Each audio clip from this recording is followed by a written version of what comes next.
Students, ఈరోజు మనం ఈ వీడియోలో Lagrange linear equations method problems గురించి ఎక్స్ప్లెయిన్ చేస్తున్నాం స్టూడెంట్స్. మనం ఈ ప్రాబ్లమ్స్ ఈ లెగ్రాంజ్ లీనియర్ మెథడ్ ఎలా అప్లై చేస్తామని మనం తెలుసుకోవాలి స్టూడెంట్స్. ఇంతకుముందు వీడియోస్లో నేను ఆల్రెడీ చెప్పాను.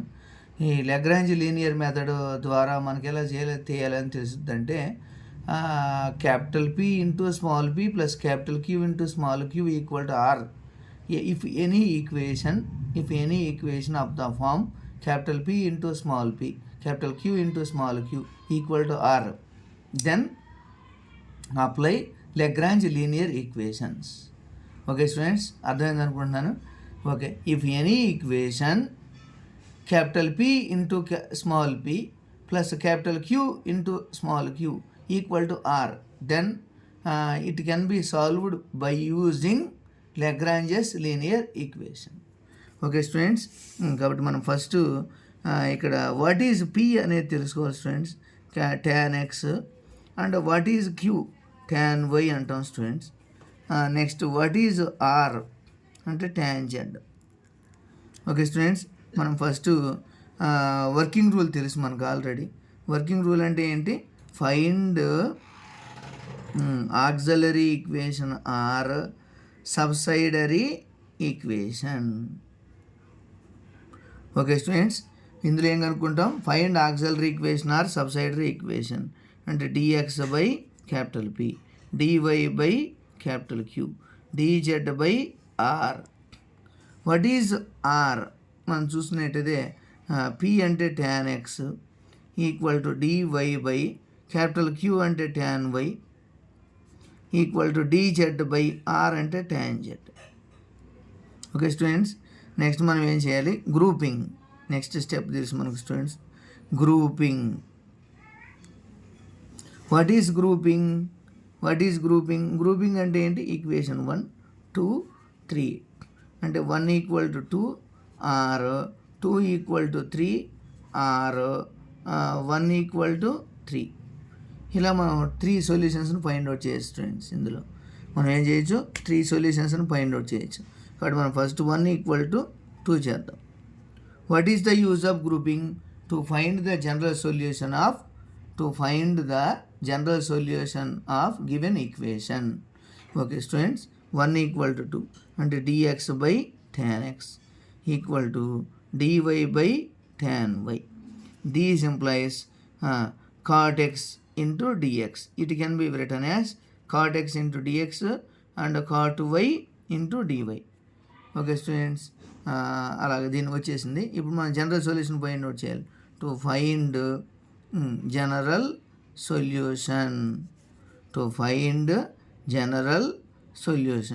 సొల్యూషన్ అంటే apply integration method. Integration of cot x dx equal to integration of cot y dy. These implies log of sin x equal to log of sin y minus log c plus log c. Okay students, integration అయిపోయింది కాబట్టి మనం రాస్తాం. Next these implies log of sin x minus log of sin y equal to log c. మనకు formula తెలుసు students. log a minus log b formula log of a by b. sin x by sin y equal to log c. log cancel. కాబట్టి these implies sin x by sin y equal to c. These implies sin x equal to c into sin y. ఇది ఒక solution students. కాబట్టి మనం next second solution find out చేస్తాం. How to find second solution అంటే ఏంటి? Now equate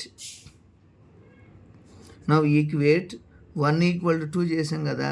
ఇప్పుడు ఈసారి ఏం చేస్తాం? 2 ఈక్వల్ టు 3 చేస్తాం స్టూడెంట్స్. ఈక్వేషన్ 2 అంటే ఏంటి?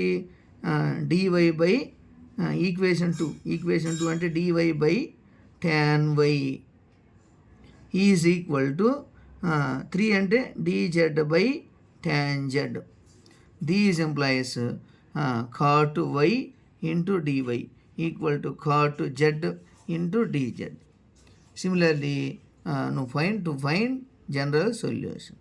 To find general solution, integration of cot y dy equal to integration of cot z dz. Okay students, integration of cot y అంటే ఎంత value, log of sin y minus log of sin z equal to log c.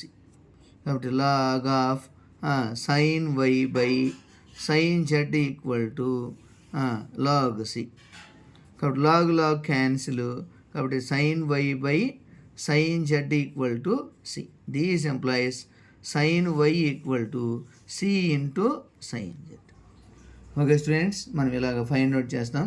అయిపోయింది. ఇప్పుడు మొత్తం 2 సొల్యూషన్స్ని మనం గ్రూప్గా రాస్తాం students. Phi of x y. X first solution ఏమొచ్చింది, first solution sine x equal to C sine y. Sine y equal to C sine z equal to 0 is called general solution. Okay students, మనకి ఈజీగా అర్థమైపోయింది. ఒకసారి కానీ ఈ ప్రాబ్లమ్స్గా మనం చూస్తే ఈజీగా అర్థమైపోతుంది స్టూడెంట్స్. అలాగే థర్డ్ సొల్యూషన్ కూడా మనం ఫైండ్ అవుట్ చేయొచ్చు. థర్డ్ సొల్యూషన్ అంటే ఏంటి, equation 1 equal to equation 3.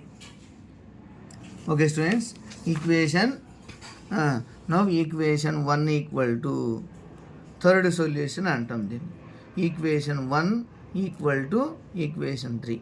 What is equation 1? What is